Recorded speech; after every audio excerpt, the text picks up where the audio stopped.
So our next panelist here is Niomi Fesseha Drake. She's an attorney. And with Niomi, we'll be talking about actions and steps that we can take. We see a lot of information on social media of what we should be doing next, and it could be a little overwhelming. It's a lot of information. My question a lot of times is, well, just tell me like what's going to actually make change. Like what should I do right now that I know can ensure some change or help move the needle in the right direction at least. And so I wanted to just pick Niomi's brain on that conversation and topic. So Niomi, thank you for being here with us. Thank you for having me. Yes. So yeah, what are the things that we can do to take action in helping move or helping in this movement against racial injustice? How do we make a change in our communities and ultimately our country? I think that's a great question. And so when we hear the term racial injustice, right, we often think police officers, KKK, white supremacists, kind of like the extreme end of racism. But that's a symptom, as Ababa's very powerful presentation showed us. It's a symptom. It's not the cause of things. We know that racism is embedded in this country. In every aspect of your life in this country, you are faced with racism, whether that's at work, whether, anywhere that you're at, in school, and then in approaches with the police and other things.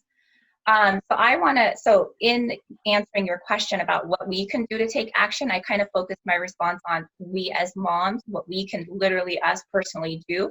Of course, there's big picture things like policies and stuff, but I wanted to give like kind of action items for you guys. So as I can't remember who spoke about, I think it was Deborah that spoke about how kids know and learn about race at a young age, right? So there's studies that show that, racism is embedded in the education system, so that's what I'm going to focus on now.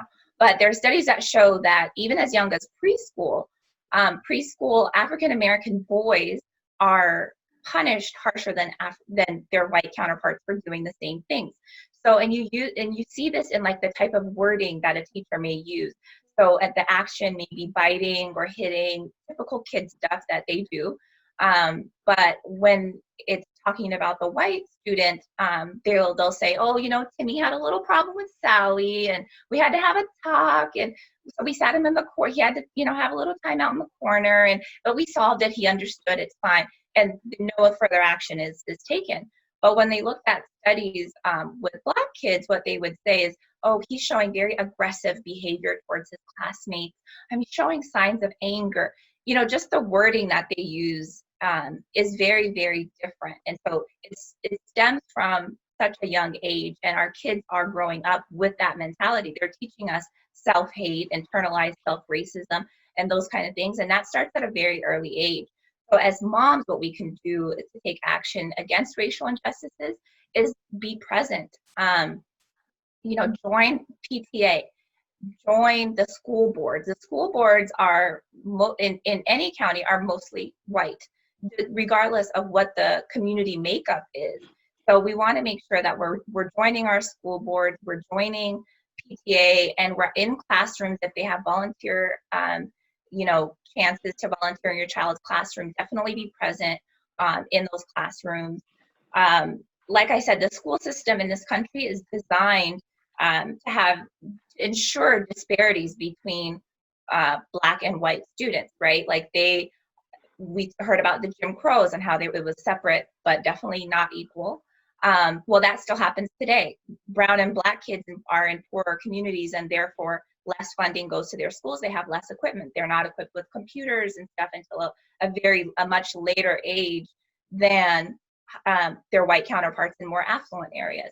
So by us joining the school board and other things, we can petition for that change. Now, there's a lot of petitions and policies and stuff around schools. Everybody that, No Child Left Behind. There's a lot of policies based on No Child Left Behind, including diversity and inclusion and all these kind of policies that were put into place. However, the people putting these policies into place are white people that don't understand.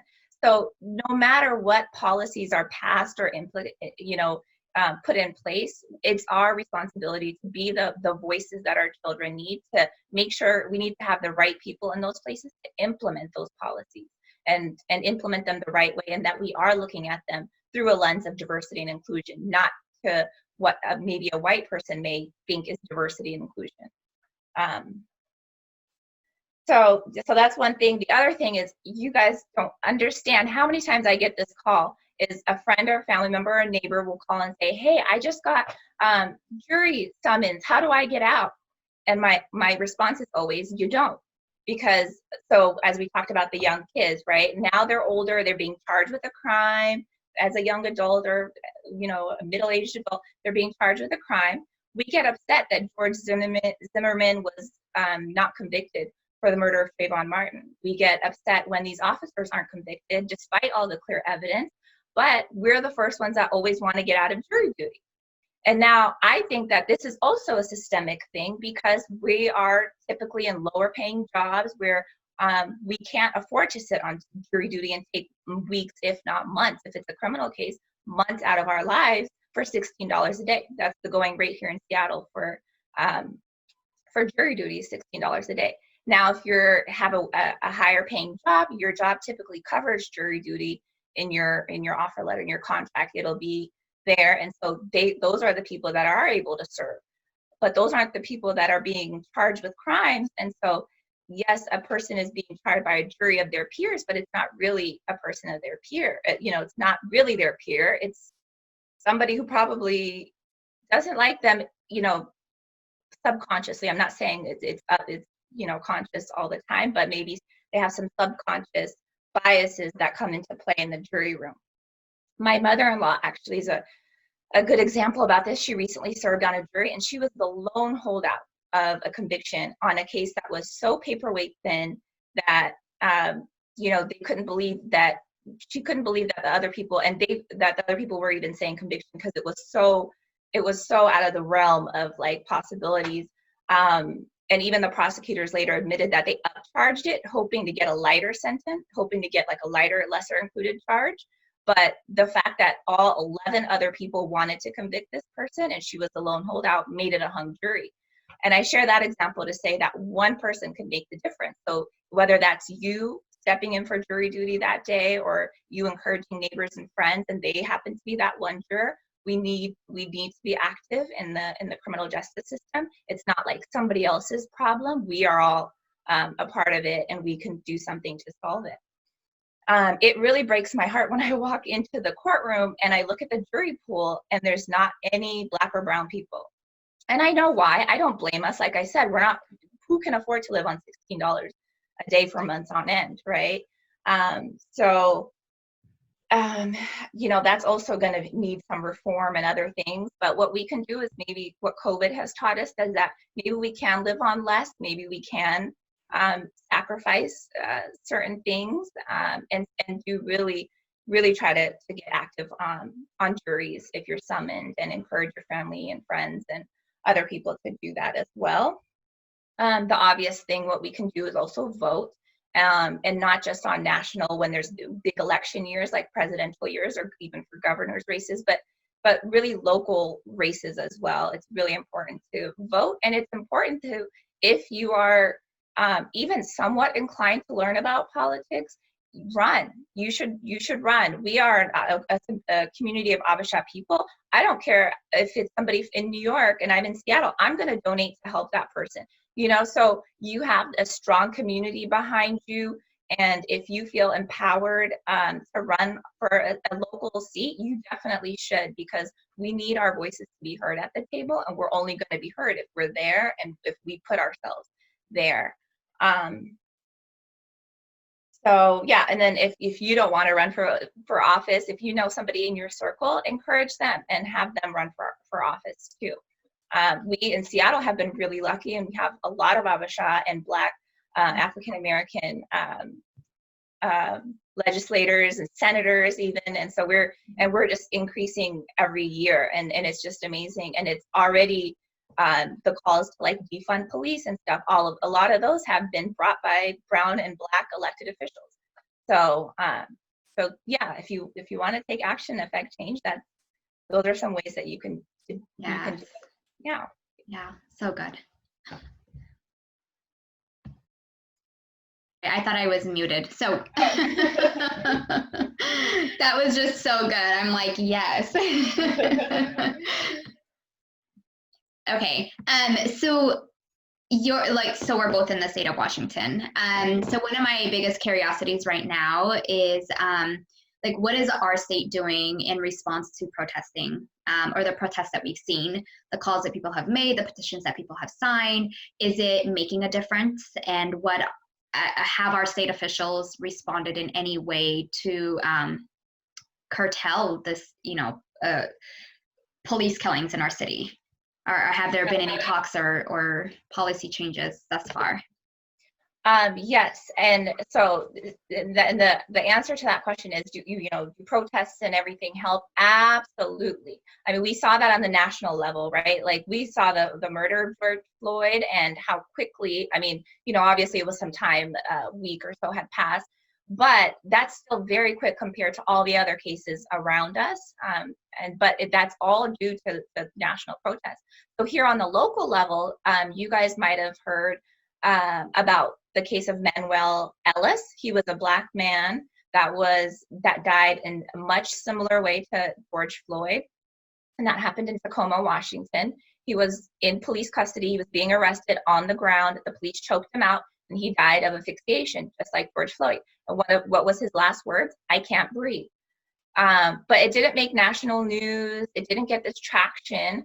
And the officers in that case were immediately suspended right away with pay for a week, but then they came back on the force. So they basically had a week's paid vacation, and then they're back on. Well, due to all of this George Floyd protesting and stuff, a bunch of people, local legislators, and also mostly all protesters, just local people in the community, went out and they protested for Manuel. And now there is an investigation going on. Our governor spoke on Friday, June 5th, and said he's placed the officers back on leave, unpaid, and that there's going to be an independent investigation. Well, this killing happened March 3rd, right? So the protest just happened this week. Why did it take, if we hadn't been out there protesting, would this charge have been brought? Absolutely not, because the police officers were already back on the force and ready to just go on about their normal jobs. So don't think that you can't help by going out and protesting on local things. I mean, this wasn't national news. It was local in Tacoma. I think there might have been some Seattle protests too, but and so the mayor actually spoke out, the mayor of Tacoma, and denounced the officers that were involved in this and all that. But again, all of this came about now, like literally this week, when he had been murdered on March 3rd, 3 months later.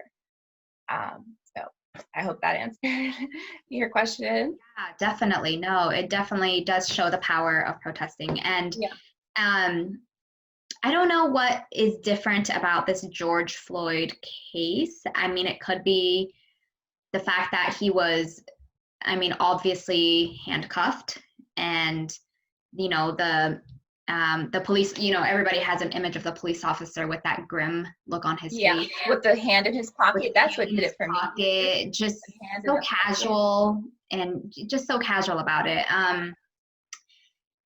So whether it was that or what it was, but the fact that this is the first time, I was reading somewhere, this is the first time in history that all 50 states have protested, including dozens, I think, of countries around the world. Mm-hmm.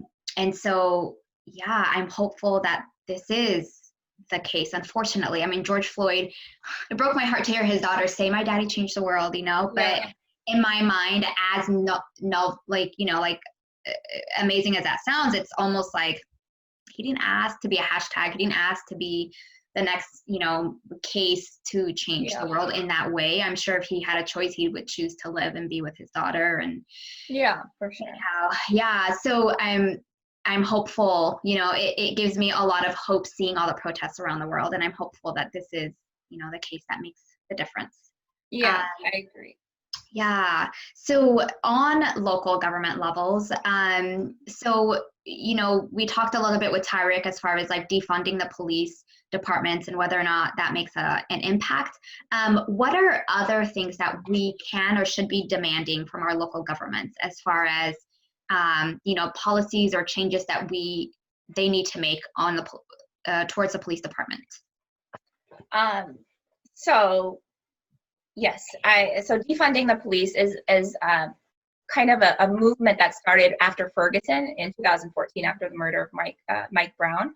But it's really gained a lot of traction lately, and there's even mayors and politicians and stuff that are already speaking out about it. Not that they back it, but they're at least listening. So that's a start. But I just want to talk about a little bit about the history of police, and then talk about why there's this whole defund the police movement. Law enforcement started. It began in the South as they were slave catchers. So it was like a group of vigilantes that were hired to capture runaway slaves, and then they were tasked with also doling out any punishments that these runaway slaves were going to get. So they would hunt the people, and then they would punish them right there. They would lynch them, or do all the other things that Black people had to endure during that time. And then it evolved from there, right? Then we went into, when slavery was abolished, we went into the Jim Crows, and law enforcement were the ones that were tasked with enforcing the Jim Crows laws, making sure that Black people weren't drinking from the same water fountain as the white people and other things. And then if they were, then they would, enforce the laws against them, and typically just on the street they would unleash dogs to bite them. We've seen photos of when they tried to do peaceful sit-ins, there were fire hoses that were just like spraying everybody and at like massive amounts of pressure and really injuring people. Like I said, unleashing dogs into the crowds. I mean, does this remind you guys of what's happening today? We're doing peaceful protests, and this is what's happening.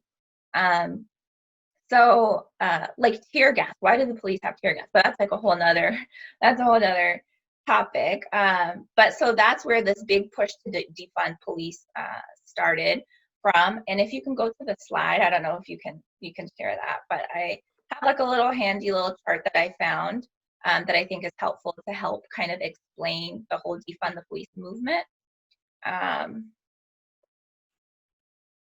It's the second slide. Just a second, I gotta think. Okay, well, I'll just keep talking. So the whole so there's two extremes of defund the police. So some people say just defund them and abolish the police department in general, and we will like figure out some other kind of way to police and all the other stuff. Then there's the people that say, the police departments have way more money and budget than they actually need, and we need to deviate some of those resources and put them into our communities, like social services, and ending homelessness, education, mental health, all these things that the communities are lacking, but the police departments are, they have just like an abundance of money. And only 5% of crime in America is violent crime. However, and violent crime is also on the decrease. It's decreasing rapidly. However, the hiring of police officers and also the budget and funding of police departments is increasing like trifold. So that's also where the other push comes from, that we're putting the money into the wrong social service, if that's what you want to call them. But I mean, I don't agree that that's what they are. But so if you can go to slide 2, that has like a little sheet. Can you see it? It's like frozen on mine. Oh, it is. Yeah, it's fine. If you guys can all see it, then that's cool. So basically, these are a few. I'm not going to go touch on each one, but these are a few of the reasons why. So, and broken window policing, and that just means like stop prosecuting low-level crimes. Like a lot of people that are in jail are held on bail in for less than $100 because it's like they had like too many parking tickets, or they were driving on suspended license, something like that, to where they're jailed for that. And so we don't, we don't need to do that kind of stuff. The other types of things that they are calling for is like, for example, we have a very high homeless population in Seattle, and it's the police officers that are responding to homeless camps and things when there's something going on there, when really the first responders to that area should be mental health counselors or social services, and those kinds of things. Like, we don't need policing in those kinds of areas. And so that's basically what, I mean, and we know that body cams and stuff and police reform has been instituted in response to, again, to protests and other things that we have said about police and what's wrong with policing in our country. But studies have shown that body cams and all that don't decrease police violence, especially towards African Americans. So it's kind of like we've tried police reform, and now we just need to gut it and kind of restart over. Also, the qualifications to be a police officer are not that high. So a lot of the movements are calling for police officers to have a 4-year degree in criminal justice, where they learn de-escalation tactics, where they have to take mental health classes and things like that.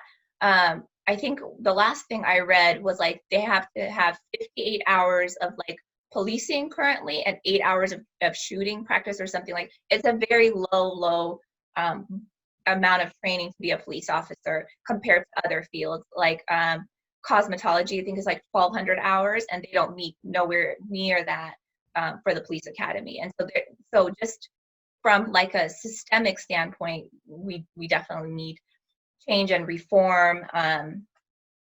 The other thing, you can go to the next slide on number 3. So slide 3 shows in Seattle the 2020 proposed budget. $357 million is allocated to go to the police department, another $22 million for their pension, and then look at all the other resources like education and early learning, $99 million, arts and culture, $14 million. Like, you know, look all down the line, housing, $69 million. We have a huge housing crisis right now. And again, this is at a time when crime is decreasing, yet police budgets and policing is increasing. So yeah, that's all I'll say about that. The other policy and bill that we can do on a local, but should be national level, is qualified immunity. And my organization, I belong to the Washington State Trial Lawyers Organization, and what we're bringing is legislation to end qualified immunity. And what that does is it protects officers from liability in cases of excessive force and things like that, unless it's just so egregious that it's very clear and convincing evidence that they violated. And that threshold is very high. It's a legal term, and it's very high to meet. You basically have to say you went there with the intent to kill. You know, like the guy in the officer in George Floyd's case, we basically have to prove that he went there with the intent to kill in order to hold him civilly liable. This is different than criminal liability. But right now, he can't be sued. I mean, maybe he'll be the exception because he's kind of the poster boy, but typical cases officers cannot be sued personally. So they don't have to worry about losing their house or all these things. When we hear about settlements, they're not coming from the police officer's personal pockets. You know, the police department is funding that. So we are having a big push to end qualified immunity. There's a bill that's going to be heard in the House, I think next month. So we'll be staying tuning into that, and hope that brings some kind of much needed change and reform to the police departments.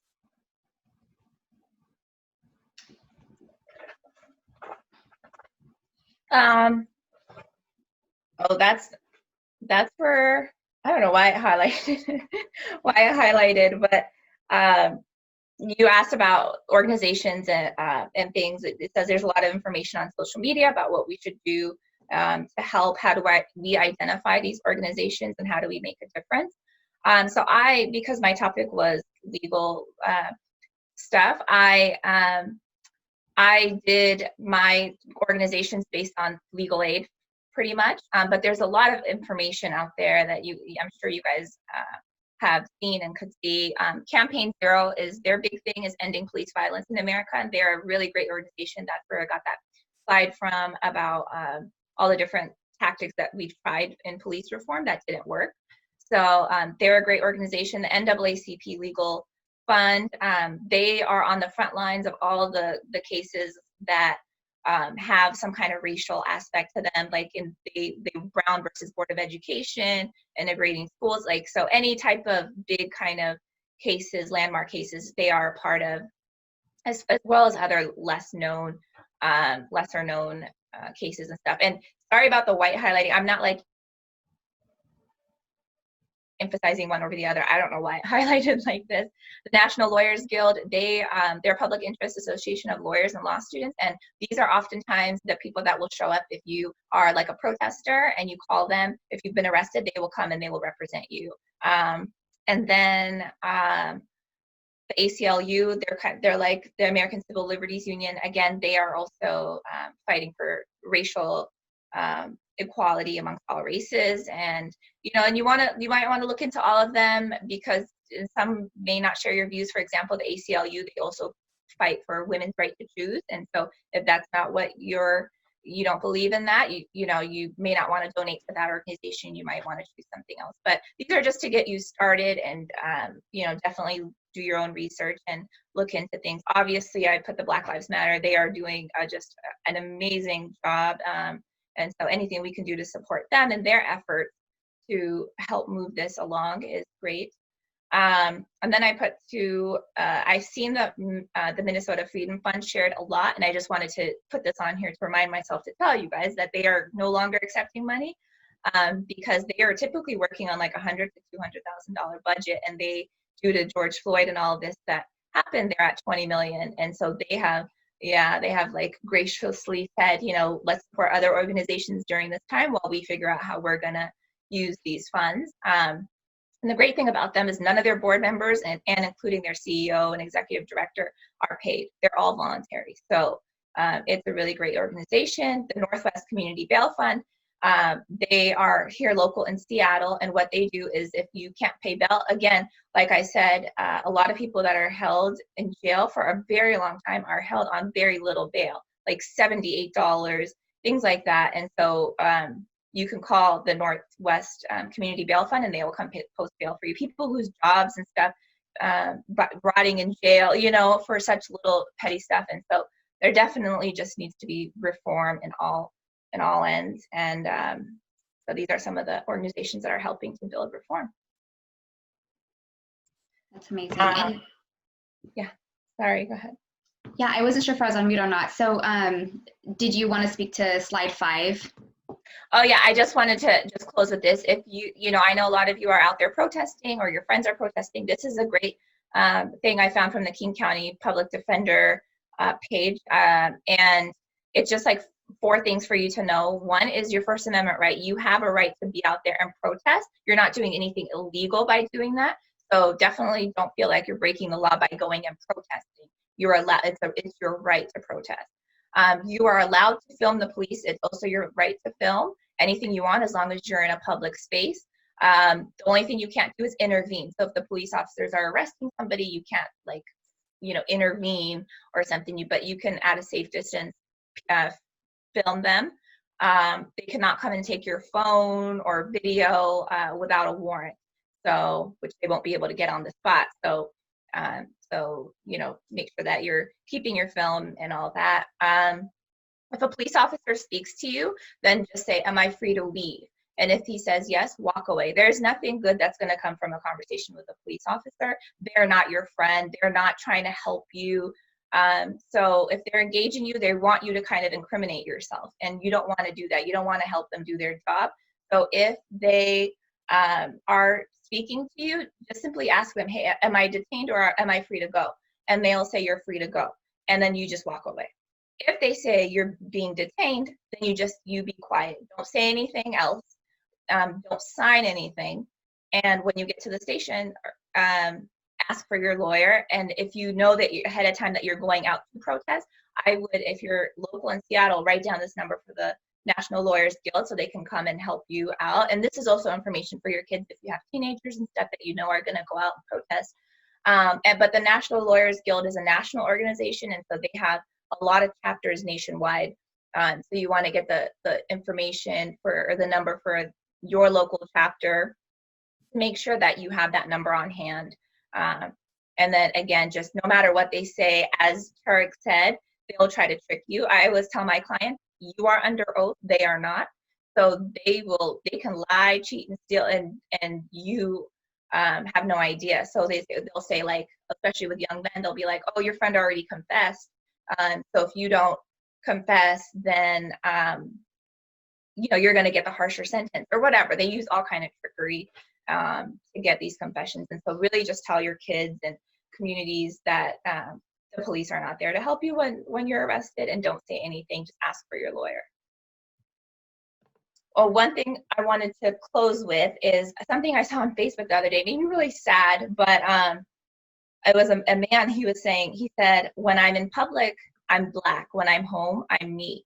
And I really felt that. I just was like, that's how I feel. When I'm in the courtroom, when I'm at work, I'm Black. Like I know it, I feel it. And then when I'm home, I could just be me. And if I'm feeling like this, I know that our kids are feeling like this.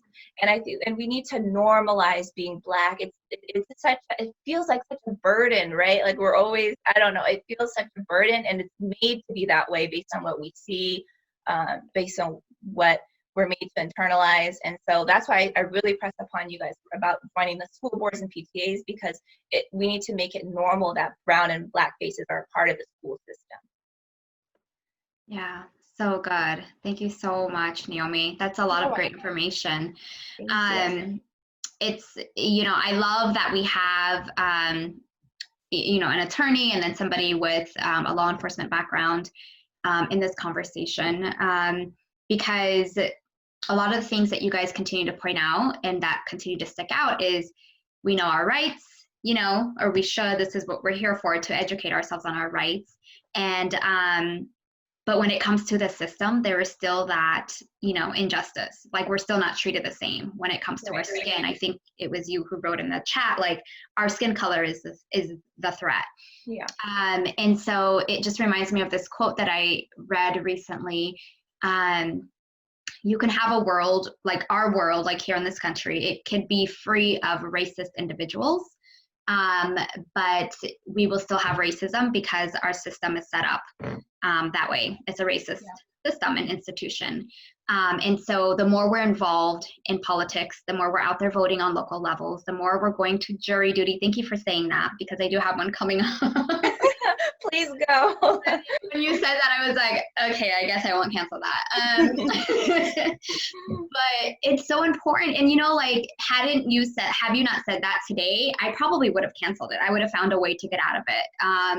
But it's important to remember that and to continue educating our communities. Like, no, this is where you need to show up. The PTA, like you said, all of these local groups, like when's the last time you voted for a superintendent in your city? Like, right. And they're super important. Yeah, exactly.